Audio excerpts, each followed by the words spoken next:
வணக்கம். நான் VR tuition Revathi Minal பேசுகிறேன். எல்லோரும் எப்படி இருக்கீங்க? இன்றைக்கி நம்ம டிஸ்கஸ் பண்ண போகிற டாபிக் வந்து பேரண்டிங்கா, இல்லை இது கிட்ஸுக்கா, இல்லை அடலசன்ட்டுக்கா அப்படின்லாம் நம்ம வந்து இதை டிஃப்ரென்ஷியேட் பண்ணி பார்க்கவே முடியாது. ஏன்னா இப்போ நான் டிஸ்கஸ் பண்ண போகிற விஷயம் எல்லா ஏஜ்லேயுமே ஏதாவது ஒரு சந்தர்ப்பத்தில் நம்ம இதை ஒன்று ஃபேஸ் பண்ணிக்கிட்டு இருந்திருப்போம். இல்லை இப்போ கரண்ட் சிச்சுவேஷனில் இது நம்மளோட ஃபேமிலிலேயோ இல்லை நமக்கு தெரிஞ்சவங்களோட விஷயத்துலேயோ நடந்திருக்கும். ஸோ அதை வந்து தான் இப்போ நம்ம வந்து டிஸ்கஸ் பண்ண போகிறோம். என்னன்னு ரொம்ப யோசிக்கிறீங்களா? வேறு ஒன்றும் இல்லைங்க. No one is perfect in this world. Correct தானே? யாருமே வந்து குறை இல்லாதவங்க அப்படின்னே கிடையாது தானே? ஆனால் நம்ம என்ன பண்ணுறோம்?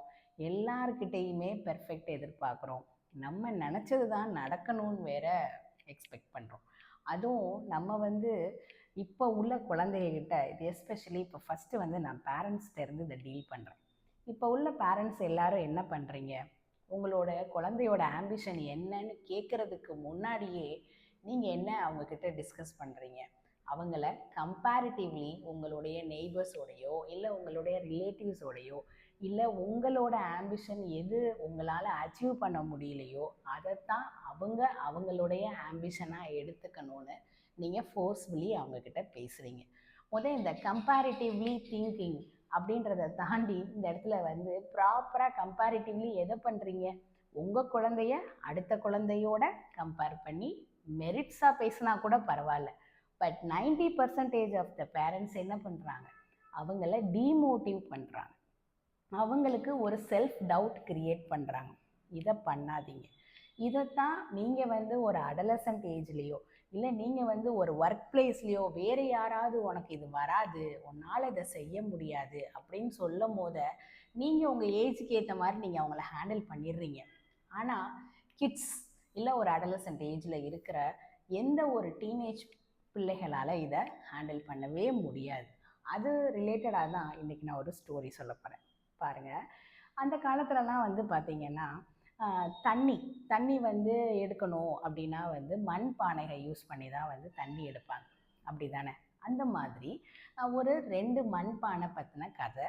2 மண்பானை, ஒரு கார்டனர் இருக்காருன்னு வச்சுக்கோங்களேன்.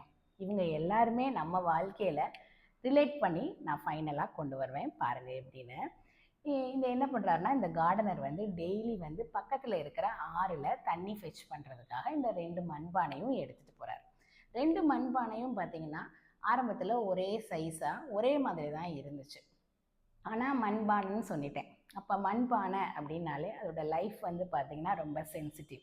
நீங்கள் வந்து அதை ப்ராப்பராக ஹேண்டில் பண்ணலை அப்படின்னா அதில் என்ன ஆயிரும்?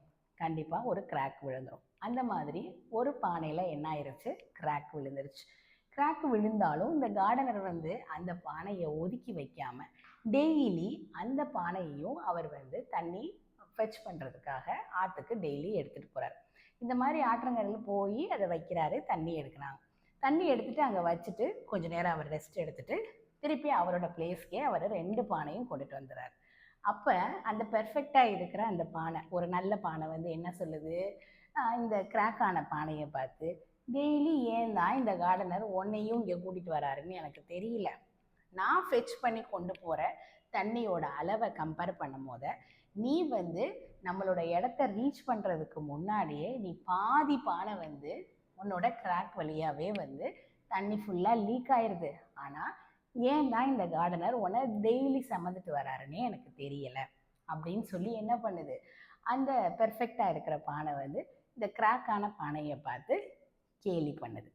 அப்போ இந்த இந்த பானைக்கு என்ன ஆயிடுச்சு? இந்த கிராக் உள்ள பானைக்கு தனக்கு ஒரு செல்ஃப் டவுட் வந்துருச்சு. ஓ, இது என்ன பண்ணுது? இந்த பெர்ஃபெக்டான பானை டெய்லி சொல்லுது அந்த பானைக்கிட்ட, எதுக்கு தான் உன்னை கூட்டிகிட்டு வராருன்னு தெரியல, நீ கொண்டுட்டு வர தண்ணினால என்னதான் யூஸ்ன்னே தெரியல அப்படின்னு சொல்லி டெய்லி இந்த கிராக்கான பானையை வந்து டீஸ் பண்ணிக்கிட்டே இருக்கு. இதை யார் கேட்குறா? இந்த கான்வர்சேஷனை யார் கேட்குறான்னா, அந்த 2 பானையையும் தூக்கிட்டு வர கார்டனர் வந்து கேட்டுக்கிட்டே இருக்கார்.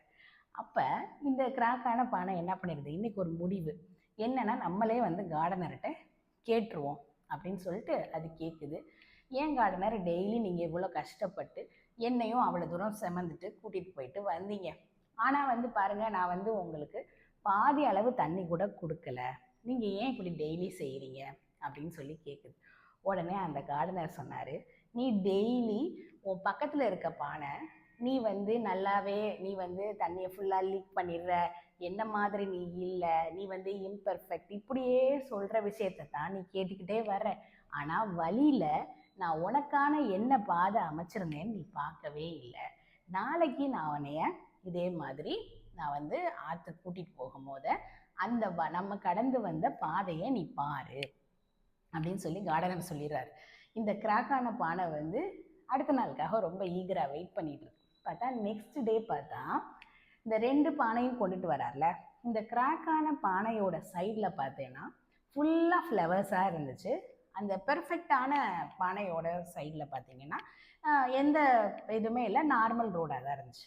உடனே இதுக்கு ஒன்றுமே புரியவே இல்லை. அப்போவும் இதுக்கு ஒன்றுமே புரியல. ஏன்னா பக்கத்தில் இருக்க பானை அந்த அளவுக்கு செல்ஃப் டவுட்டை இந்த பானை மேலே கிரியேட் பண்ணிருச்சு.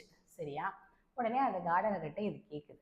கேட்டோன்னே அந்த கார்டனர் சொன்னார், ஆமாம், நீ வந்து உன்னோட உடம்புல வந்து கிராக் இருந்தது உண்மைதான், நீ வந்து அந்த தண்ணியை வந்து லீக் பண்ணிகிட்டே இருந்ததும் உண்மைதான். ஆனால் நீ அந்த தண்ணியை கூட நான் வேஸ்ட் பண்ணாமல் நான் உன்னை கொண்டு வந்த பாதையில் நான் என்ன பண்ணிட்டேன், சீட்ஸ், ஃப்ளவர் சீட்ஸ் எல்லாம் நான் போட்டுட்டேன், ஃப்ரூட் சீட்ஸ் எல்லாம் போட்டுட்டேன். நீ ஒன்றை அறியாமலே நீ டெய்லி அந்த சீட்ஸுக்கெல்லாம் வந்து என்ன பண்ணிட்ட, வாட்டர் காட்டிட்ட, வாட்டர் வந்து ஊற்றிட்டே வந்துட்ட. அதனால என்ன ஆயிடுச்சு, நல்ல செடிகளும் மரங்களும் உருவாயிருச்சு. அப்போ no one is perfect in this world அப்படின்றத எவ்வளோ அழகாக சொல்லி முடிச்சிட்டாங்கன்னு பாருங்கள். இந்த இடத்துல அந்த கார்டனர் என்ன பண்ணாரோ அதை தான் ஆஸ் அ பேரண்ட்டாக நம்ம செய்யணும். இந்த பெர்ஃபெக்ட் பானை அப்படின்னு சொல்கிறது சிப்ளிங்ஸ் மட்டும் கிடையாது.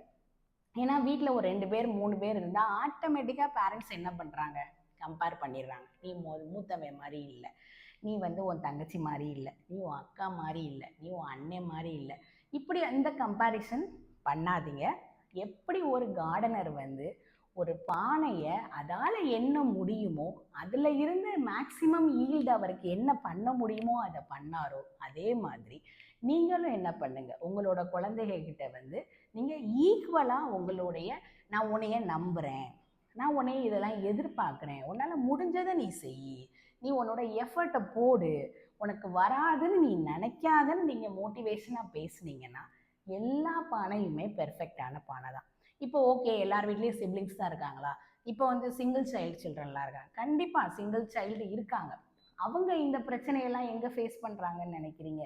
அவங்களுடைய ஸ்கூல்களில், அவங்களுடைய நெய்பர்ஸ் கிட்ட எல்லாத்தையுமே. ஏன்னா இந்த சிங்கிள் சைல்டாக இருக்கிறவங்க எல்லாருமே என்ன பண்ணுவாங்கன்னா, தே வில் ட்ரஸ்ட் மோர். யாரை அப்படின்னா நெய்பர்ஸை, ஃப்ரெண்ட்ஸை ரொம்ப. ஏன்னா அவங்க வந்து எந்த ஒரு அதாவது எப்படின்னா அவங்களுக்கு இந்த எப்படி இந்த ஷேரிங்கில் பிரச்சனையே வந்திருக்காது. ஏன்னா சிங்கிள் சைல்டாக இருக்கனால எல்லாமே அவங்களுக்கு தான் கொடுத்துருப்பாங்க அவங்க பேரண்ட்ஸு. அப்போ அவங்க என்ன பண்ணுவாங்கன்னா ஃப்ரெண்ட்ஸை வெளியே தான் தேடுவாங்க. இந்த ஃப்ரெண்ட்ஸ் எல்லாருமே ஃப்ரெண்ட்ஸ் அப்படின்னாலே எல்லாருமே கரெக்டு தானா அப்படின்னு கேட்டால் அவங்க வயசுக்கு ஏற்ற மாதிரி இது இருக்கும். அப்போ என்ன பண்ணுவாங்கன்னா பக்கத்தில் இருக்கிறவங்கள டாமினன்ட் பண்ணணும்னு நினச்சிக்கிட்டு, நீ வந்து இம்பெர்ஃபெக்டாக இருக்க, உனக்கு இது வரலை, நீ டாலாக இருக்க, நீ ஷார்ட்டாக இருக்க, நீ குண்டாக இருக்க, நீ வெள்ளையாக இருக்க, இப்படி அதிகப்படியாக அவங்கள என்ன பண்ணிகிட்டே இருப்பாங்க, அவங்கள வந்து ஒரு செல்ஃப் டவுட் க்ரியேட் பண்ணிக்கிட்டே இருப்பாங்க. ஸோ ஆஸ் அ பேரண்ட்டாக நம்மளுடைய முக்கியமான கடமை என்ன அப்படின்னா, நீங்களும் அவங்கள யாரோடையும் கம்பேர் பண்ணாதீங்க. அவங்கக்கிட்ட நீ இந்த உலகத்தில் நம்ம வந்திருக்கோம் அப்படின்னா every one has their own என்ன சொல்கிறது ஒரு பர்பஸ் இருக்கும். அதுக்காகத்தானே வந்து நம்ம இந்த உலகத்துக்கு வந்திருக்கோம். அப்போ நீங்கள் வந்து எப்பயுமே ஒரு கம்பேரிட்டிவ்லி குழந்தைகிட்ட வந்து நீங்கள் என்ன பண்ணாதீங்க, நீ வந்து இது உனக்கு வரலை, உனக்கு இது வரமாட்டேங்குது, நீ ஏன் இப்படி பண்ணுற அப்படின்னு ஆல்ரெடி செல்ஃப் டவுட்டாக இருக்கிற ஒருத்தவங்களை மேலும் மேலும் செல்ஃப் டவுட் ஆக்காதீங்க. ஒரு கார்டனர் இந்த இடத்துல என்ன பண்ணாரோ, இந்த கார்டனர் அப்படின்னு நான் சொல்லும் போது ஒரு கார்டனர் ஒரு மாதிரி கார்டனர் வந்து அதை வந்து நம்ம இப்போ ஒரு ரைஸ் பிளான்டேஷன்னா அதுக்கு ஒரு மாதிரி இருக்கும், வீட் பிளான்டேஷன்னா அதுக்கு ஒரு மாதிரி இருக்கும், ஒரு பூச்செடிகை வைக்கிறதுனா அது ஒரு மாதிரி. அது மாதிரி ஒரு பேரண்ட்டும் அவங்களுடைய குழந்தைகளை அவங்களோட வீட்டு சூழ்நிலைகளுக்கு ஏற்ற மாதிரி அதை அவங்கள மோட்டிவேட் பண்ணி கொண்டுட்டு வாங்க. நாளைக்கு ஒரு முக்கியமான விஷயத்தை சந்திக்கலாமா? தேங்க்யூ.